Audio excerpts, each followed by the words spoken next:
Olá, gente querida do coração verde e amarelo, Jornal Foco do Brasil, compromisso com a verdade, as informações do nosso país, do governo federal e do presidente Jair Bolsonaro. Deixe seu comentário de qual lugar maravilhoso do Brasil ou do mundo você nos assiste, mais uma vez queremos saber, e participe do chat ao vivo. Observe também se o sininho de notificações está ativado para receber a atualização das nossas postagens diárias. E vamos agora às notícias desta edição. O presidente Jair Bolsonaro utilizou suas redes sociais para celebrar os dados de julho do Cadastro Geral de Empregados e Desempregados. De acordo com o levantamento oficial realizado pelo Ministério da Economia, o Brasil criou 131 mil novos postos de trabalho com carteira assinada, primeiro resultado positivo desde o início da pandemia. Ao comentar os resultados positivos, o chefe do executivo fez questão de afirmar que o país está voltando à normalidade. E teria o presidente Jair Bolsonaro confundido um anão com uma criança em Aracaju?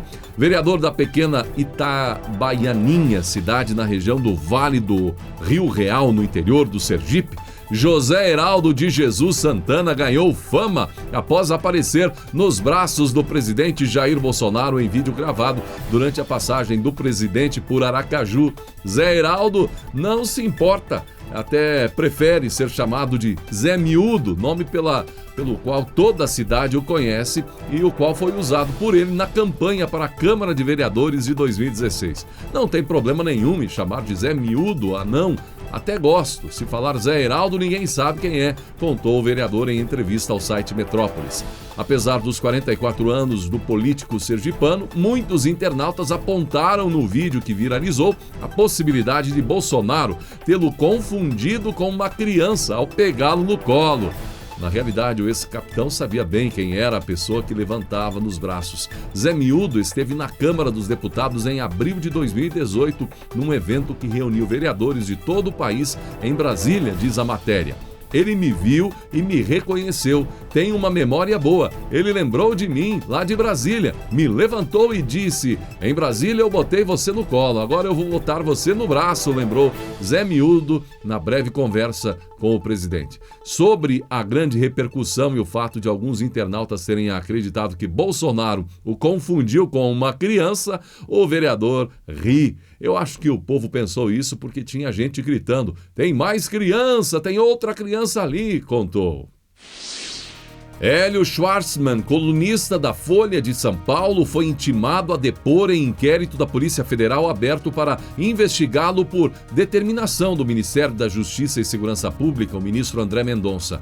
O inquérito foi instaurado com base na Lei de Segurança Nacional. Semanas atrás, após o presidente Jair Bolsonaro anunciar que havia contraído o novo coronavírus, ele publicou um texto com o título "Por que torço para que Bolsonaro morra?". Ao comentar sobre a convocação do jornalista, segundo a Folha, o advogado Luiz Francisco de Carvalho Filho, que representa o jornal, disse que este inquérito é mais um desvio autoritário do governo Bolsonaro, avesso à Constituição e à liberdade de expressão. Ah, sim. Sei, né? O cara escreve o que escreveu e aí Bolsonaro é que está errado em investigar isso. É o presidente o autoritário. E Lula estaria arrependido. Lula arrependido? Talvez você possa perguntar, mas arrependido do quê?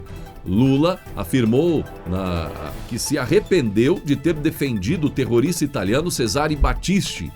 Hoje, acho que assim como eu, todo mundo da esquerda brasileira que defendeu Cesare Battisti aqui ficou frustrado, ficou decepcionado.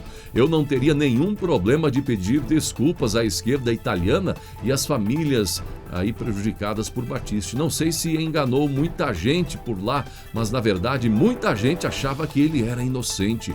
Nós cometemos esse erro, pediremos desculpas, disse Lula arrependido, pelo menos desse caso. O governador de São Paulo, reprovado. João Dória não está muito feliz não, gente. De acordo com uma pesquisa feita pelo Instituto Paraná, o governo do Tucano é avaliado como ótimo ou bom por apenas 23,8% dos paulistanos e como ruim ou péssimo por 39,8%. A desaprovação à gestão no Palácio dos Bandeirantes é de 55%, enquanto 41,6% dizem aprovar a administração estadual. A margem de erro da pesquisa é de 3 pontos percentuais para mais ou para menos. Sem muita cerimônia, totalmente contra os discursos prontos, sempre o presidente prefere mais a espontaneidade. O presidente Jair Bolsonaro esbanjou humildade e simplicidade, dizem apoiadores. Desta vez ele gravou um vídeo de apoio ao brasileiro jogador Neymar em suas decisões importantes. Além do PSG, Neymar também pode ser indicado o melhor jogador do mundo em 2020. Olá, Neymar. Bom jogo para você. Estamos aqui na torcida. O pai tá on. Valeu! E agora vamos a um resumo das principais notícias da semana. O governo Bolsonaro conta com um integrante que tem um histórico de trabalho em prol do conhecimento, do saber, e a cada dia ganha mais reconhecimento o trabalho desse dedicado e ilustre professor, o paranaense Carlos Nadalim, secretário de Alfabetização do Ministério da Educação. Nossa reportagem em Brasília teve uma feliz conversa exclusiva com Nadalim e um dos temas mais importantes do governo, sobretudo para com o compromisso do presidente Jair Bolsonaro em bem educar, sem doutrinar ideologicamente nossos filhos. E na última semana, o novo ministro da Educação, Milton Ribeiro, anunciou que convidou Carlos Nadalim, secretário da Alfabetização, para permanecer no MEC. E hoje nós viemos ao Ministério conversar com o secretário a respeito do trabalho dele, que vem sendo desenvolvido desde o início do governo Bolsonaro. Este governo entende que a alfabetização merece destaque. É por isso que este governo eleva a alfabetização ao status de secretaria, dando uma atenção, à alfabetização, já que primeiro as crianças precisam aprender a ler, para depois ler para aprender. Isso parece algo simples, mas infelizmente no Brasil, 55% das crianças do fim do 3º ano do ensino fundamental têm conhecimento insuficiente em leitura. Ou seja, nossas crianças não estão aprendendo a ler da forma que é adequada. Nadalim é formado em Direito e mestre em Educação. Após o lançamento da secretaria, foi apresentada à sociedade a Política Nacional de Alfabetização, também conhecida como PNA. Nós estamos aqui desenhando políticas públicas, programas, sempre levando em consideração as evidências científicas, ok? Então, a secretaria não leva em consideração achismos. A partir da PNA, alguns programas foram criados. O primeiro deles, o Conta Pra Mim, que tem como primeiro objetivo, segundo o secretário, a sensibilização das famílias para a prática de literacia familiar. Crianças que aos 2 anos se beneficiam da prática da leitura dialogada, da leitura em voz alta feita pelos adultos, aos 4 atingem níveis de desenvolvimento linguístico mais elevados do que as outras, e aos 6 aprendem a ler com mais facilidade. Outro programa de sucesso da pasta é o Tempo de Aprender, que tem mais de 250 mil inscritos e quase 3 milhões de acessos. O foco do programa é o treinamento de professores do fim do último ano da pré-escola e dos 2 primeiros anos do ensino fundamental. Porém, essa versão online do curso está disponível para qualquer cidadão. O curso está disponível no site do MEC. E o vídeo do youtuber brasileiro Felipe Neto no New York Times criticando Bolsonaro lá fora e fazendo campanha contra o presidente e candidato à reeleição nos Estados Unidos, Donald Trump, além de não ter o objetivo esperado em relação a Bolsonaro, já que o presidente brasileiro avança em popularidade, também não fez efeito contra Donald Trump. Depois de alguns institutos apontarem a dianteira do principal adversário de Donald Trump nas eleições dos Estados Unidos neste ano, uma pesquisa encomendada pela CNN americana mostrou que Donald Trump diminuiu em 10 pontos percentuais a diferença que o separa do democrata Joe Biden, em comparação com a última pesquisa realizada pela emissora em junho. A pesquisa apontou empate técnico com Joe Biden com 50% e Donald Trump 46%. 46%. Como nos Estados Unidos o que realmente importa são as votações por estados que elegem os delegados que farão a escolha então do presidente, nos estados decisivos, a CNN mostrou uma diferença ainda menor, de apenas 1 ponto percentual entre os dois candidatos. Neste recorte, Biden aparece com 49% e Trump com 48%. A aprovação do trabalho do presidente Trump, a exemplo do presidente Jair Bolsonaro, também melhorou de junho para agosto. Em junho, 57% reprovavam o desempenho de Trump, enquanto 38% aprovavam. Na pesquisa de agosto, a desaprovação ao presidente Trump caiu para 54% e a aprovação subiu para 42%. Bem, gente, essa eleição nos Estados Unidos é vista como um divisor de águas nessa luta entre a direita e a esquerda no mundo. Está no mesmo patamar aí das discussões da questão da pandemia, sua origem, quem lança a primeira vacina eficaz, entre outros assuntos. Tudo porque estamos no exato momento onde o mundo pode estar trocando de polos. Pode apenas. Temos a potência mundial, um poder descomunal em armamento, tecnologia, exército, liderança, dinheiro, enfim. Os Estados Unidos liderando o mundo ao longo de muitas décadas já, liderança que ultrapassa gerações. Esse é o polo da liderança. E logo atrás, o outro polo do segundo lugar, vem furiosa a China, disposta a jogar os norte-americanos para este outro polo, o segundo lugar no mundo, custe o que custar. Em muitos setores, essa inversão de polos já aconteceu, mas ainda os Estados Unidos mantêm a dianteira. E os chineses sabem que a luta de poder fica muito mais difícil com Donald Trump no comando dos Estados Unidos. Não que a esquerda americana possa ajudar a China, é que Trump dificulta para a China. E a vitória de Trump traz força para Bolsonaro, por exemplo. E pode definir o Brasil em um patamar diferenciado de tratamento pelos Estados Unidos. Mas, é claro, não pode perder também a parceria comercial com o gigante asiático. Onde isso vai nos levar, só o futuro dirá. Mas é certo que estamos surfando a maior onda de mudanças geopolíticas desde a Segunda Guerra Mundial. Algo em termos de alterações no mundo e nas nossas vidas só comparável com o advento da era da internet. É crucial que o Brasil possa fazer bom proveito das oportunidades que tais mudanças trazem. E, claro, Trump vencendo nos Estados Unidos é importante para o governo Bolsonaro e, consequentemente, para o nosso Brasil. E a alta aprovação do presidente Jair Bolsonaro dando muito o que falar. E por mal entendido ou não, um jornalista de uma grande emissora, e conhecida emissora, aliás, ao comentar o que sua colega explanou sobre quem tem feito a diferença no fortalecimento da imagem do governo Bolsonaro, ele disse o seguinte, depois da colega explanar, dar a sua versão, trazer dados. Esse jornalista disse que se fosse fazer uma manchete sobre isso, diria: é o pobre estúpido. É isso que fez mudar o pêndulo. E isso, gente, acabou correndo a internet. A expressão dita pelo tal não foi proferida apenas uma vez durante a conversa, inclusive. Próximo do final do comentário, o jornalista voltou a repetir a expressão, só que dessa vez sem a entonação, que até chegou a ser usada como defesa, alegando que tentou separar as palavras pobre e estúpido da primeira vez, com uma vírgula por ali. Pois bem, tem um serviço até que tenta desfazer fake news, boatos, enfim, mal entendidos. Encontrei uma explicação por ali. A explicação dada é a seguinte: o desfazedor de boatos diz que, na verdade, quando ele diz é o pobre, teria então uma vírgula. E aí segue estúpido.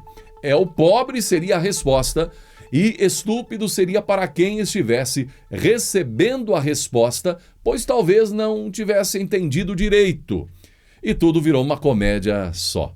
Mas tudo bem, se a ideia não foi dizer é o pobre estúpido, mas sim é o pobre estúpido, então o estúpido somos nós, eu, que não entendemos direito, enfim. Ou será que no fim tudo é a mesma coisa, hein? É difícil de compreender, mas deixa pra lá. A verdade é que a torcida do contra está indignada com o apoio dos brasileiros ao presidente Jair Bolsonaro.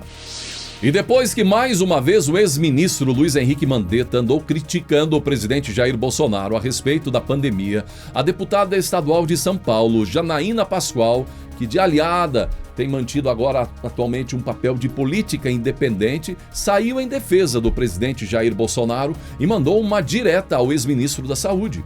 Com todo respeito ao ex-ministro Mandetta, hoje todos os médicos que estão no fronte já sabem que medicar no início dos sintomas salva vidas. E ele insiste no discurso inicial e ainda quer atribuir as mais de 100 mil mortes a Bolsonaro, questionou Janaína Pascoal.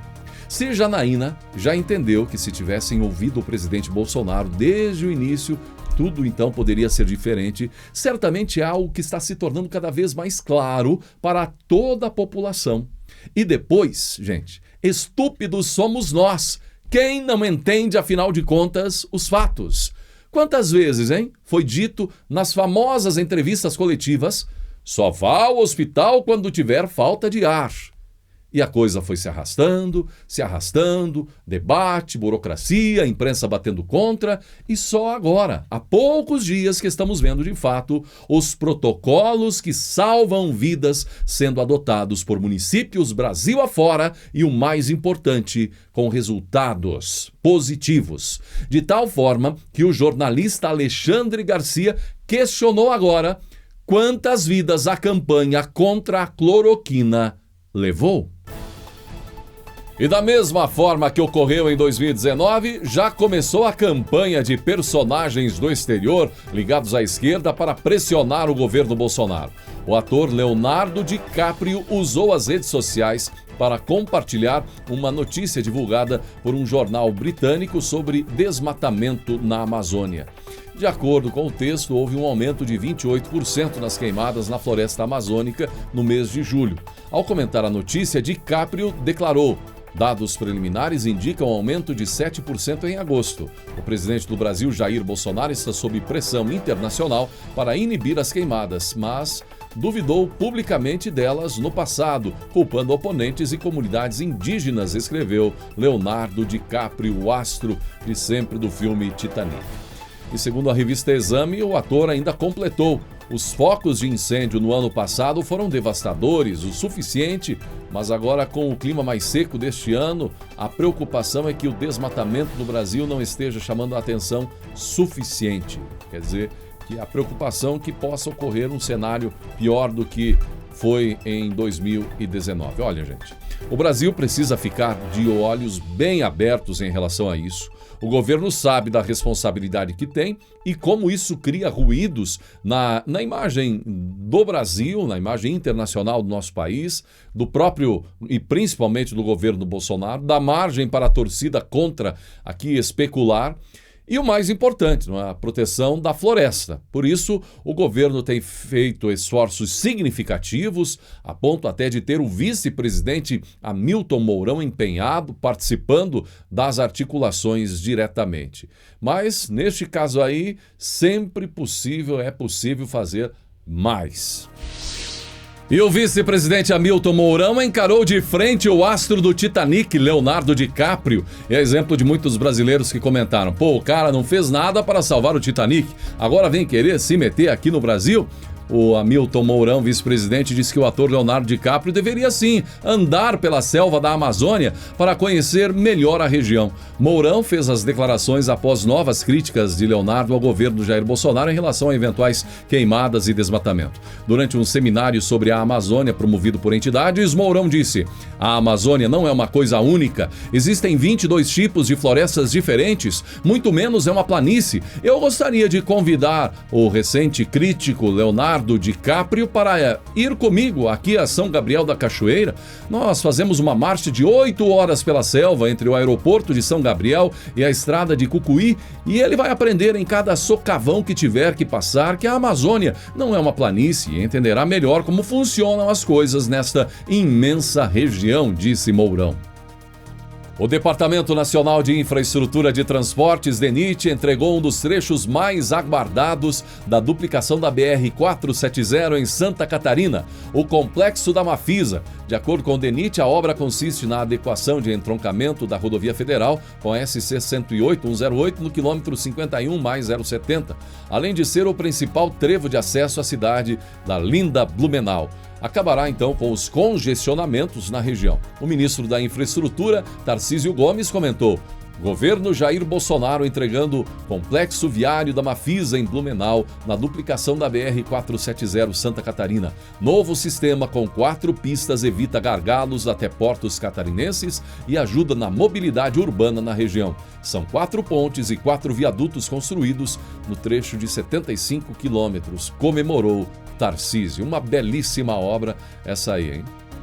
Acusado por alguns artistas, principalmente os que esbanjavam com os recursos da Lei Rouanet, de ser inimigo da cultura, o presidente Jair Bolsonaro assinou um decreto que beneficia o setor cultural. O decreto se refere à Lei 14.017/2020, que dispõe sobre ações emergenciais destinadas ao setor cultural a serem adotadas durante o estado de calamidade pública. No total, serão repassados 3 bilhões de reais para a categoria, sendo metade para os estados e a outra para os municípios. O secretário especial de Cultura, Mário Frias, que comemorou mais um feito do governo Bolsonaro em prol da cultura, em prol dos brasileiros, disse: além de garantir destinação de recursos de forma transparente através da plataforma Mais Brasil, também ato busca identificar resultados e realizar monitoramento da política pública.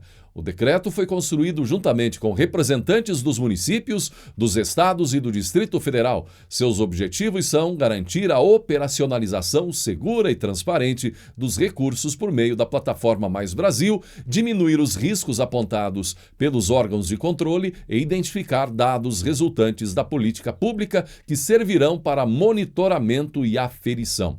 De acordo com a Secretaria Especial de Cultura, 52% dos eventos programados para o ano de 2020 no Brasil foram cancelados, adiados ou estão em situação incerta.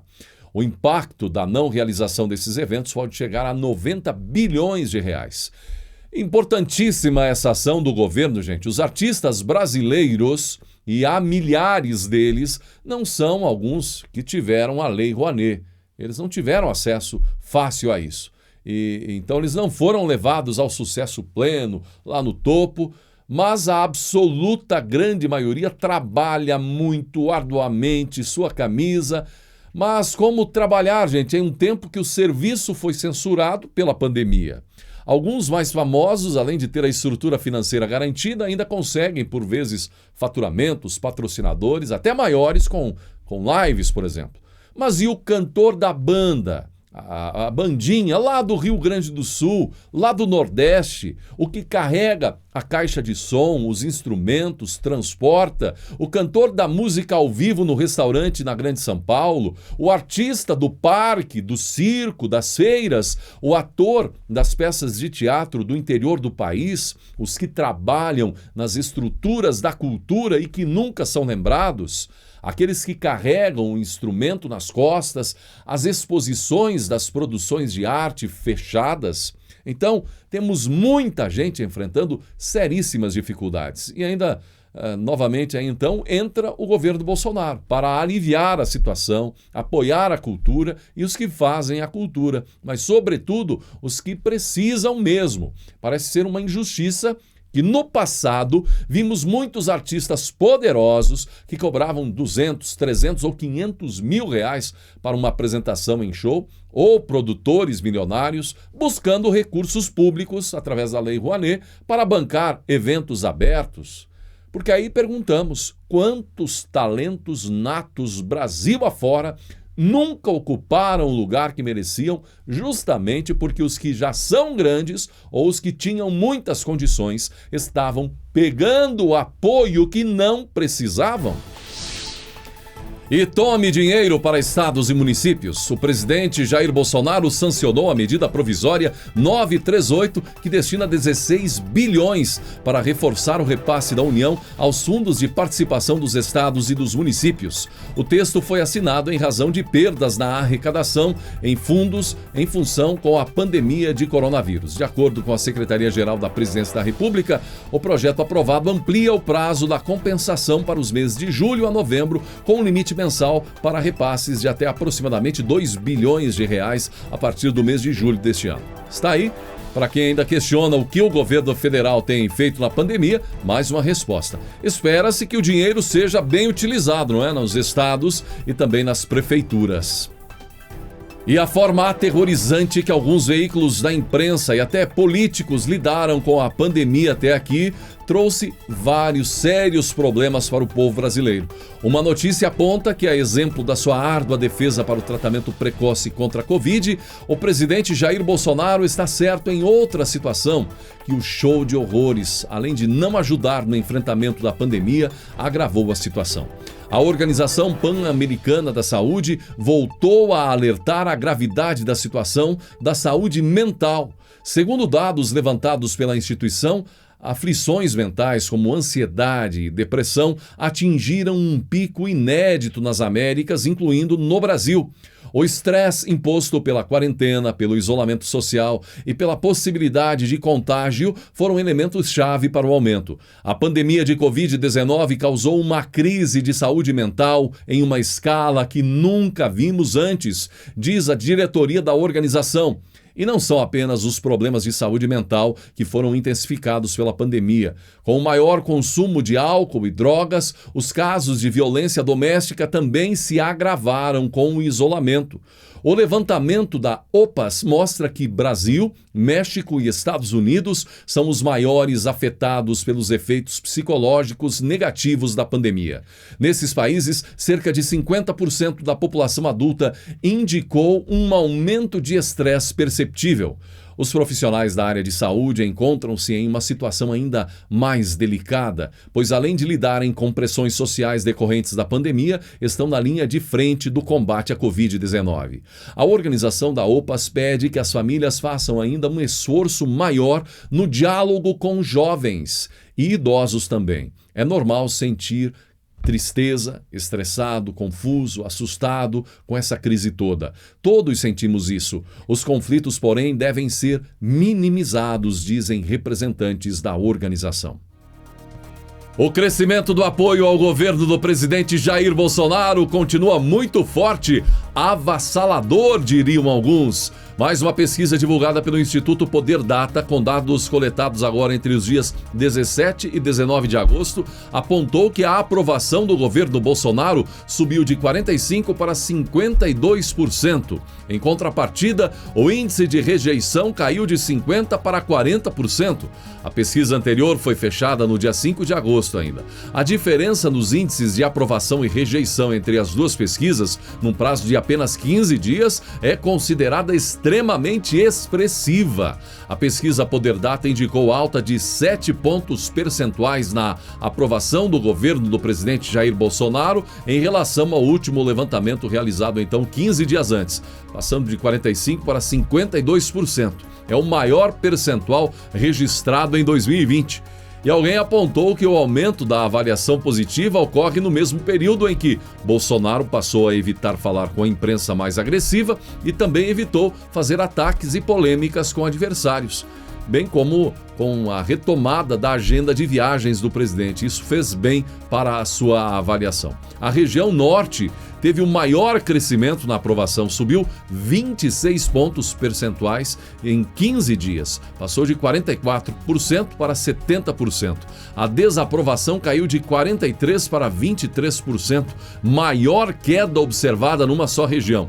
E para quem pensa que foi o auxílio emergencial que ajudou no crescimento, um dado importante da pesquisa aponta que o governo do presidente Jair Bolsonaro é aprovado por 50% dos brasileiros que receberam ou estão aguardando para receber o auxílio emergencial, ou seja, mantém a média da pesquisa. E o ministro Rogério Marinho demonstrou que está comprometido com o que Paulo Guedes vem defendendo. Marinho disse que a disciplina fiscal é a espinha dorsal das ações do governo.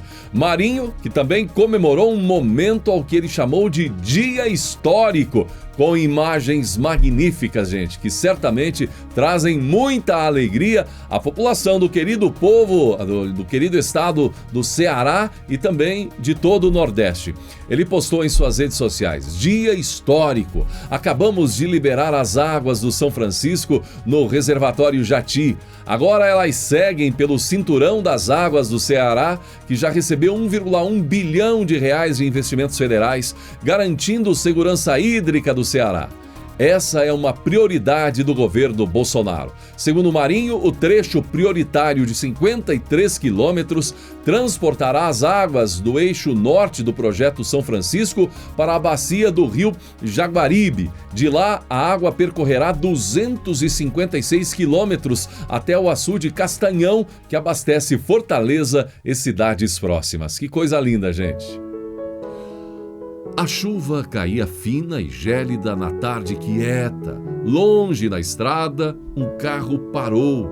Era pequeno e meio velho. Um rapaz saltou, levantou o capô e se pôs a mexer em tudo o que viu. O fazendeiro, de onde estava, pensou: coitado, pelo jeito não entende nada de mecânica. Ele então vestiu sua capa de chuva e caminhou até a estrada. O jovem estava muito nervoso, mexia no carro, voltava, tentava dar a partida, passava as mãos pelos cabelos. Ei, quer ajuda? Disse o fazendeiro. O rapaz parecia prestes a chorar. É a bobina, diagnosticou o fazendeiro depois de uma boa olhada. Buscou seu cavalo, rebocou o carro até o seu celeiro e com seu próprio carro foi à cidade comprar uma bobina nova. Estranhou que ao chegar à loja o rapaz não quisesse entrar de jeito nenhum. Deu-lhe o dinheiro necessário e disse que tinha vergonha por estar molhado. Algum tempo depois, com o carro funcionando, pronto para partir, a esposa do fazendeiro insistiu para que ele ficasse para o jantar. Não era hábito convidar estranhos para adentrar a casa, contudo, aquele rapaz parecia aflito, meio perdido, poderia talvez ser seu filho. Ele quase não comeu, continuava preocupado, ansioso. A chuva se fez mais forte. O casal preparou o quarto de hóspedes e pediu que ficasse. Na manhã seguinte, suas roupas estavam secas e passadas. Ele se mostrava menos inquieto, alimentou-se bem e despediu-se. Quando pegou a estrada, aconteceu uma coisa estranha. Ele tomou a direção oposta da que seguia na noite anterior, isto é, voltou para a capital. O casal concluiu que ele se confundira na estrada. O tempo passou, os dias se transformaram em semanas, meses e anos. Então chegou uma carta endereçada ao fazendeiro. Senhor MacDonald, não imagino que o senhor se lembre do jovem a quem ajudou anos atrás, quando o carro quebrou por aí. Imagine que naquela noite eu estava, na verdade, fugindo. Eu tinha no carro uma grande soma de dinheiro que roubara de meu patrão. Sabia que tinha cometido um erro terrível, esquecendo os bons ensinamentos de meus pais. Mas o Senhor e sua mulher foram muito bons para mim. Naquela noite, em sua casa, comecei a ver como estava errado.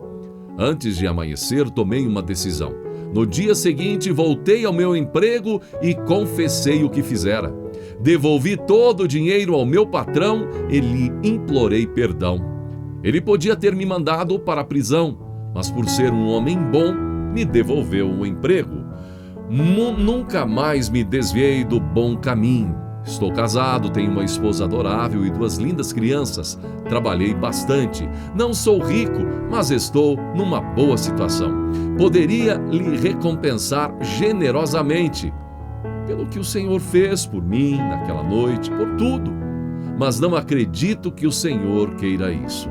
Então resolvi criar um fundo para ajudar outras pessoas que cometeram o mesmo erro que eu. Desta forma, acredito poder pagar pelo meu erro. Que Deus abençoe, senhor fazendeiro, sua esposa e toda a sua família, concluiu ele. Pense nisso e que Deus abençoe você, sua família, com um ótimo domingo e até segunda-feira em mais uma edição do seu jornal Foco do Brasil.